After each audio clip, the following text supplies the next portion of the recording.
here's part 2 of the Showa era Godzilla movie series, Godzilla vs. Hedorah from 1971, the 11th Godzilla movie in the franchise. After the last Godzilla movies, Godzilla was sometimes either a bad guy or an anti-hero. From this point on until the last Showa era Godzilla sequel series in the 70s, Godzilla was the hero. These movies were like a 70s matinee movie style, where Godzilla fought a giant monster every movie. This movie has a little social commentary on pollution, on how the environment is being ruined and damaged, and this came out the same year as when the first Earth Day was celebrated. This may not be the same commentary as the first movie, but for this time in the 70s, it was a little close, but things do change. Well, it is a little bit of a dark movie, but it's not even close to being dark what the first Godzilla movie is all about. It was also the kind of Godzilla movie no one expected to make at this time. Despite this movie being marketed as a kid's movie, it has some dark moments like something out of a horror movie. The kid finds dead bodies of decomposed skeletons. The movie's very psychedelic. At the nightclub, it's weird seeing some minor character drink something, and Lord knows what was in that drink, and he hallucinates things that everyone at the bar is are fish. The movie had a false market being geared towards children. It also felt like something they were marketing towards teenagers too. We see how the teenagers, all they want to do is get stoned and party. They had a party on Mount Fuji to raise awareness of pollution, but that didn't seem to work. It felt like a Woodstock reference when you think about it. Despite the title, when the US distributed this movie, they changed it to Godzilla vs. the Smog Monster because the distributors and dubbing did not care. The Smog Monster looks like a combination of the Blob and Oscar the Grouch from Sesame Street. This is as close as you get to Godzilla vs. the Blob. The part when Hedorah covers the car is like something out of the Blob movie when the Blob covers the restaurant. It's one of Godzilla's craziest villains he's ever faced. The moral message of this movie is, don't pollute, otherwise you will do more harm and a lot more damage to the environment. Seeing Hedorah throw stuff at Godzilla felt like he was squirting his turd at him. When Godzilla fights Hedorah, it was cool to see Godzilla fist punch through his body. The fight scene between him is very graphic and gore. It's one of Godzilla's hardest and toughest opponents he's ever faced against a big giant monster. In a way, Hedorah is a scary and original giant monster villain. He grows fast, changes rapidly, and can become a lot bigger than Godzilla. It was also funny yet stupid seeing Godzilla flies by using his atomic breath. How is this possible? I don't know. Even I cannot explain that myself. The cartoon sequence of Hedorah reminds you of the French cartoon Fantastic Planet. I mean, that same style of animation. The song Save the Earth is sung a few times in this movie. Looks like a theme song to a documentary on Earth Day. This in the 70s Godzilla movies had some good movie scores, maybe a little bit campy at times, but were fun to listen to. Especially how the 70s had a lot of great music at that time. It's never explained that the kid has some kind of psychic connection to Godzilla. It was also weird seeing that the little kid played with Godzilla toys despite how Godzilla has caused a lot of problems, damage, and killed a lot of people in the series' history. It's a little odd to see any toy merchandising in the movie of a giant monster who did a lot of harm. This is the only Godzilla movie director Yoshimitsu Banno ever directed, but he would later go on to be an executive producer for Godzilla 2014. The movie ends hinting at a sequel where there could be another Hedorah, and the reason why there was no sequel to this movie is because Banno was fired by producer Tomoyaki Tanaka because he did not like how this movie turned out to be, telling Banno that he ruined Godzilla. Did he not see All Monsters Attack? This movie was way better than All Monsters Attack. Also, because Tanaka was hospitalized during the making of this movie, he had no idea what Banno was doing when he made this movie, when he was filming it. When he recovered, he finally saw the finished product and was not happy. Before he was fired, Banno was writing the sequel until he got fired by the studio. This movie is another example of the New Hollywood at the time for Japan, just like New Hollywood in America in the 1970s. It's a weird Godzilla movie, but interesting concept. They tried something different to get out of their comfort zone, but false marketing. But like I said, it's a big message social commentary is on pollution. It's a cult movie that is very relevant in today's modern day world and what we are doing to our environment. Go check it out and be surprised. Here are Christian's thoughts on Godzilla vs. Hedorah, Once again, you will see Christian throughout this entire video, giving us honest thoughts and opinion on each Godzilla movie. Godzilla vs. Hedorah, or Godzilla vs. the Smog Monster. This is one that I know is a fan favorite, but I do have to be in a specific mood to watch this one. At the same time, I do respect this movie a lot, because with this one, you really do, almost more than any other Godzilla movie besides the original, this really does feel like almost an art house Godzilla film in a way, where you can tell the director wanted to make his own movie with this. He set out to do his own thing with the whole Godzilla mythos. And even though this one is cheesy as hell, in a lot of ways it does harken back to the original Godzilla, where it actually is making a commentary on something. Whereas the original Godzilla was about nuclear war, this is very much about pollution, and unfortunately this film is still very much relevant in today's society, where climate change is becoming a much bigger deal now. So yeah, this is a strangely relevant Godzilla movie in today's day and age, but it's also a lot of fun, and Hedorah is a really interesting kaiju, and the film is also psychedelic as hell. Like, this is almost like the way I would describe this movie, it's like, it's a surrealist film, it's an experimental film, it's an hour-and-a-half PSA on pollution, it's a children's film, it's a horror film, it's like all these elements mixed together into one movie. But yeah, it's a good one. I recommend Godzilla vs. Hedorah. Godzilla vs. Gigan from 1972, the 12th Godzilla movie in the franchise. In America, it's known as Godzilla on Monster Island. It was directed by Jun Fukuda, who prior to this directed 2 Godzilla movies prior, Ebra Horror of the Deep, also known as Godzilla vs. the Sea Monster, and he also directed Son of Godzilla. The movie's a little bit slow and boring at times, and it takes too long to see the monsters, but despite that, the movie does have a good twist I did not see coming. The people who are building the Godzilla Tower where cockroach aliens were impersonating deceased humans. Their planet was dying and wanted to bring peace to Earth and make sure Earth is not the same way their planet was dying. But if you hate cockroaches, then you might not like this movie. I personally hate cockroaches, but I was able to handle this movie because I know this is only make-believe and not real, of course, obviously. In a way, this movie kind of reminded me of the day the Earth stood still to some degree. One thing I got out of this movie is that sometimes peace is not an easy thing to achieve. People want peace, yet there's always crazy, violent things happening in this world.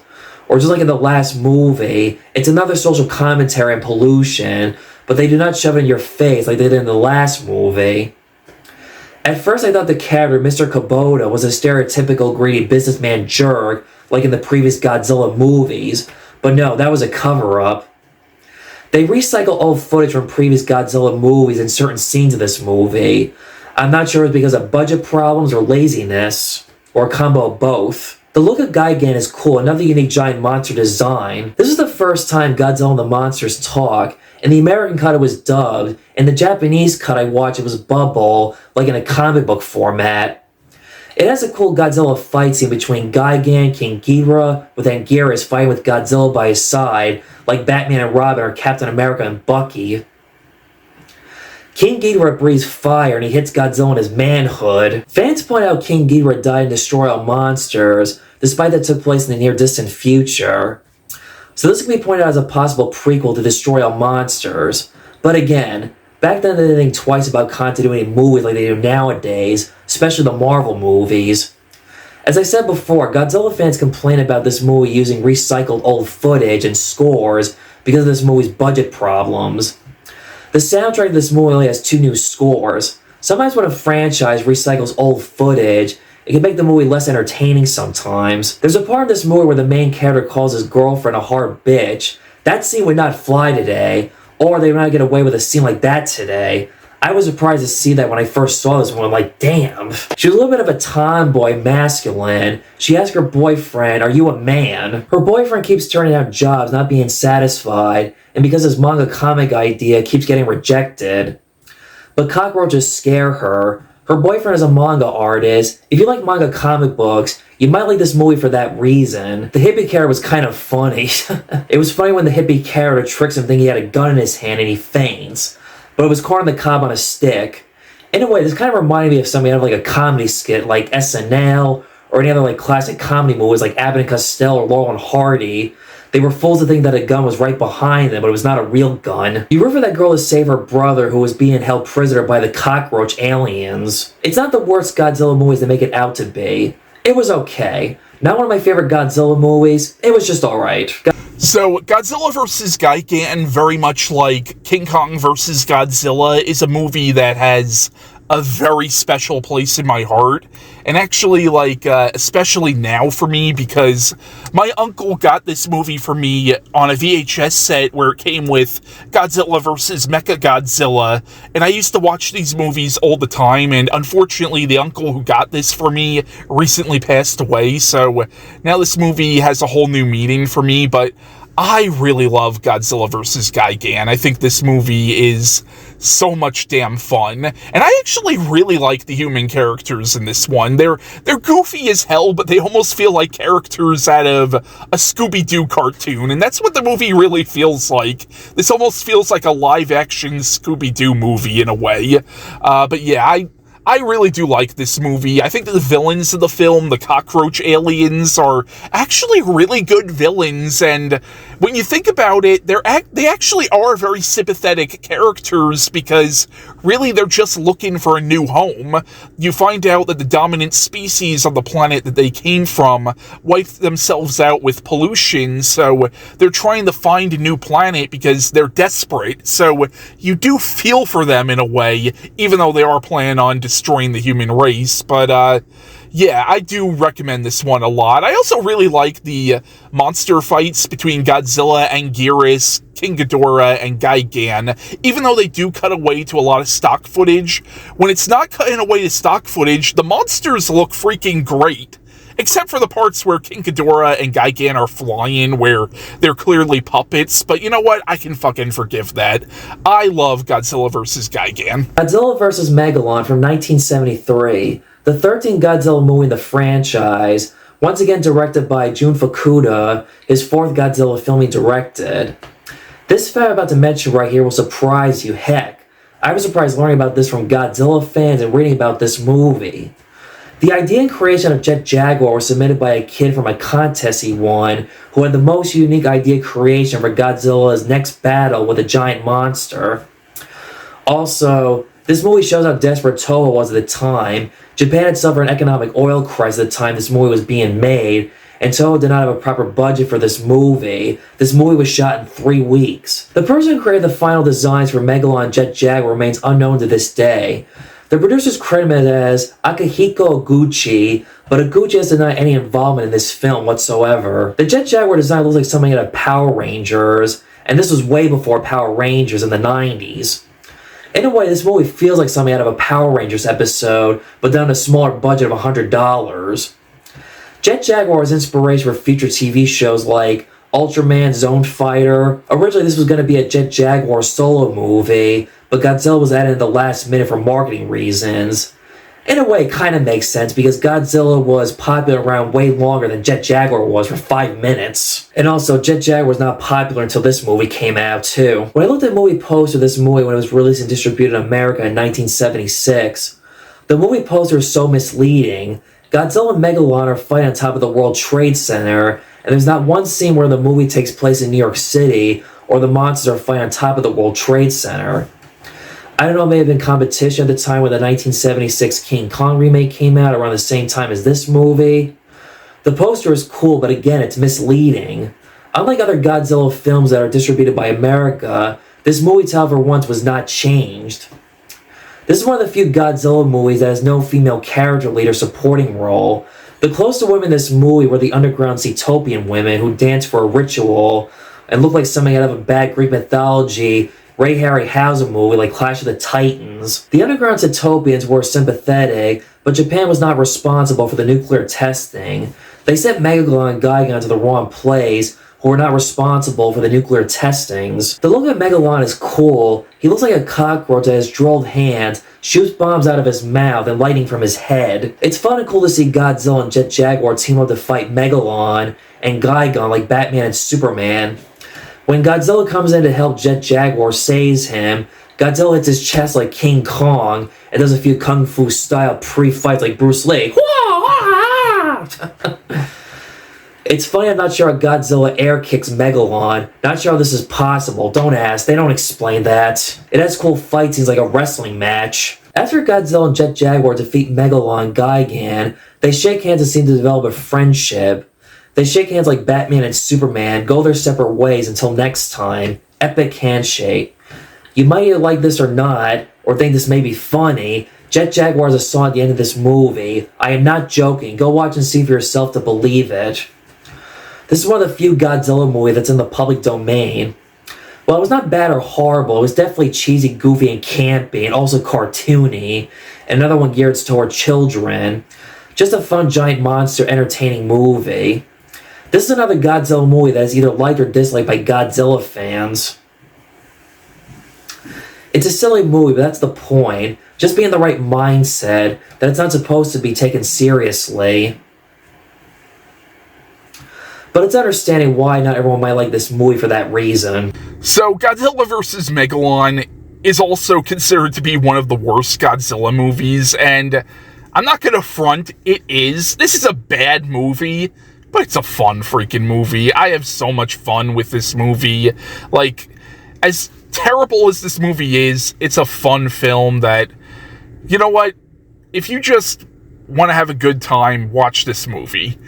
Jet Jaguar, he's a stupid character, but I like him. Again, it's a dumb movie, but I like this movie. And Megalon's a cool character. I like Megalon. Godzilla vs. Mechagodzilla from 1974, the 14th Godzilla movie in the franchise. This movie alternative title is called Godzilla vs. Cosmic Monster, or also called Godzilla vs. Bionic Monster. This movie came out in 1974 on the 20th anniversary of the first Godzilla movie. Again, Toho decided let's make a Godzilla movie for the occasion to celebrate Godzilla's big milestone at that time. Compared to the last movie that was shot on a low budget, this movie was a slightly bigger budget this time around than the last movie. This is by far the best 70s Godzilla movie. This movie is like a spiritual versus technology type of film. Also, despite this being a kid's movie, it's very violent, it had a lot of blood and gore. It's a cool action movie. But like previous 70s Godzilla movies, it had its cheesy moments. They did not forget to add that part. It was weird when Godzilla for some reason is magnetized. They don't explain why that is. It makes no sense. This movie is like Godzilla versus the Terminator, or like how when Superman fights Bizarro, Superman's opposite, or when Superman fights Metallo. Godzilla was framed for crimes he did not commit, kind of like something out of a comic book. Godzilla was trying to prove his innocence. This was Mechagodzilla's first appearance, and we go on to see him more often in later Godzilla movies, but we'll cover that later. Mechagodzilla is another iconic big giant monster that Godzilla has fought a few more times, just like King Ghidorah. It's another movie where it's not much on the characters, more on the monsters, but these characters are by all means not terribly written characters. They're not very interesting or complex like the first Godzilla movie, for instance. Agent Navarro was a badass and was a mystery, not knowing he was a good guy or bad guy until you find out he was a secret agent later in the movie. Like something out of a James Bond movie. Just like Godzilla vs. Gigan, it had a good twist the aliens were apes. But when it's revealed what they really are, this felt like Godzilla meeting Planet of the Apes. Similar to the alien cockroaches in Godzilla vs. Gigan, you all remember when King Kong broke Dinosaur's jaw? Mechagodzilla does the same thing to Anguirus. The actor who played Dr. Serizawa is in this movie as a lab research professor. He's a likable character in this movie. He was forced to do work by the aliens or otherwise they would have killed his daughter. It's funny to notice how Toho recycled this actor playing different characters in later Godzilla movies. King Caesar is another cool giant monster in this movie. He looks like the bat from Disney The Great Mouse Detective. The one who sings the song is like similar to the twin fairies who sing to bring back Mothra. Again, this is another movie that was marketed towards kids, and yet it has brutal fight scenes and has gore. It was a fun, cool, badass sci-fi action movie. Slight improvement from the last movie, but not 100%. It's definitely cheesy, campy, and goofy. But it definitely was a rebound from Godzilla vs. Megalon. So, Godzilla vs. Mechagodzilla, I think, is the best of the 70s Godzilla films, and it's also, I think, the best of the Godzilla movies that were directed by Jun Fukuda.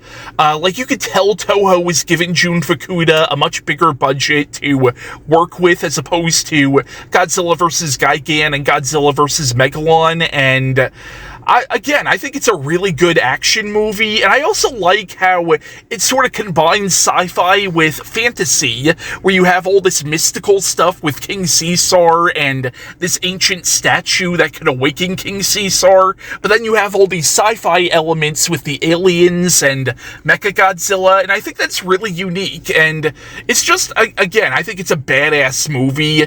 The fight scenes at the end are awesome. The human characters, they're certainly cliched, and they're not the most memorable characters in the world, but I still like them, especially the Interpol agent Nabara. Nabara was a freaking badass. The Terror of Mechagodzilla from 1975, the 15th Godzilla movie in the franchise, and the final Showa-era Godzilla sequel in the series.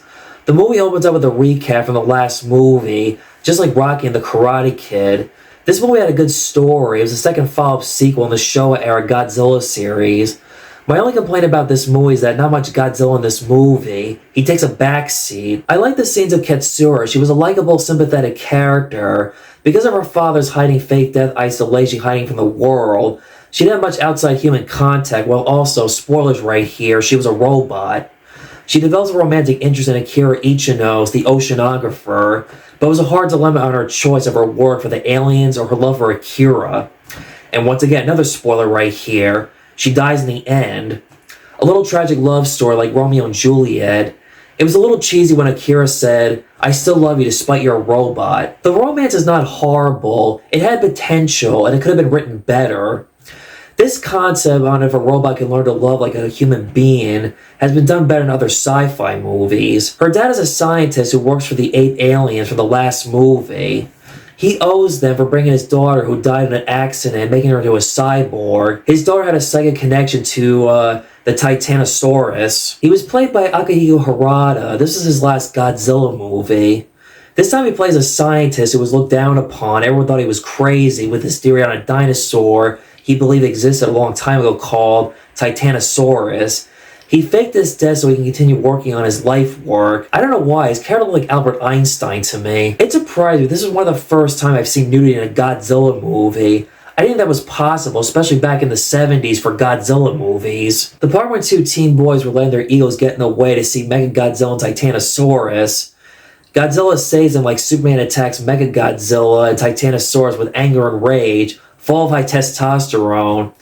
It has a cool badass fight sequence between Godzilla, Mechagodzilla, and Titanosaurus. Titanosaurus was another big giant monster that was sympathetic, misunderstood.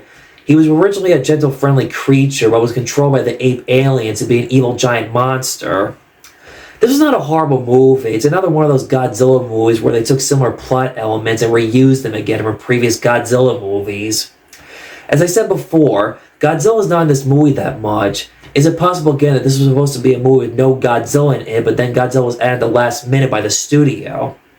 Studio interference, possibly? Also, it's a Godzilla movie that combines being serious and campy at the same time.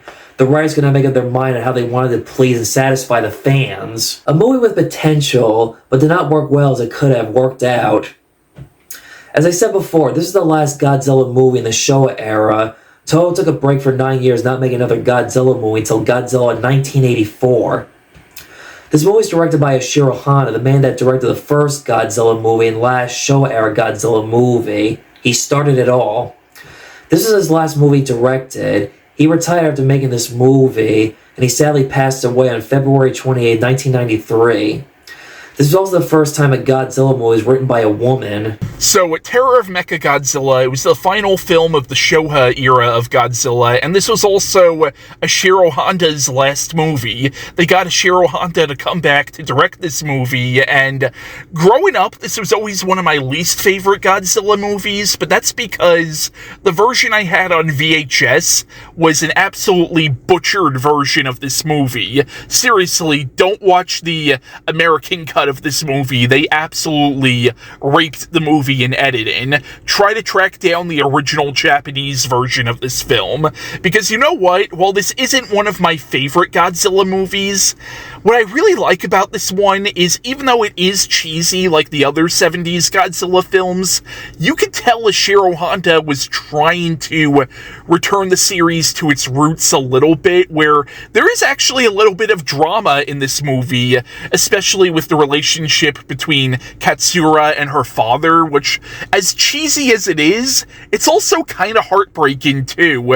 And Katsura is a really tragic character, and even Titanosaurus is kind of a tragic figure, because really it's not the creature's fault. It's being controlled by the aliens, and you can tell, like, this one is definitely a little bit darker compared to the other Godzilla movies that led up to it. And again, it's still cheesy, but it's kind of like this weird mix between the campy Godzilla and the serious Godzilla in one. But yeah, again, it's not one of my favorite Godzilla movies, and I personally like the first Mechagodzilla more, but this is one that you should check out. To close this video off, I just want to say how interesting and amazing the first Godzilla movie was. A serious anti-war drama film with a political, powerful message. Then to see how the sequels got goofy, campy, comedic. It was made for children. Godzilla fights giant monsters, then a giant monster brawl like the Avengers or Justice League, where they all come together. How the tone changed in each sequel. Also, these movies have become a big part of pop culture and influential for future filmmakers. Just like Batman, Superman, so many different versions of this character. Besides the movies, there's comic books. Recently, they did Godzilla vs. Justice League, which I might want to check out at some point. In the 70s, they did the Avengers vs. Godzilla. As a comic book fan, I never read those. Parodies where there was an SNL skit with John Belushi dressed as Godzilla in a suit, and Gilda Ryder plays Barbara Walters interviewing Godzilla. Godzilla cartoon shows, and Godzilla being referenced in other shows and movies like Sanford and Son, Rush Hour, The Hangover, Austin Powers and Goldmember, the Pee Wee Herman movie. When he gets his bicycle back, he rides into a Godzilla movie production and ruins a scene. I was born in the early 90s and grew up in the 2000s. I used to watch the TV show Rugrats as a little kid. The monster character Reptar had to be inspired by Godzilla when you see the connection.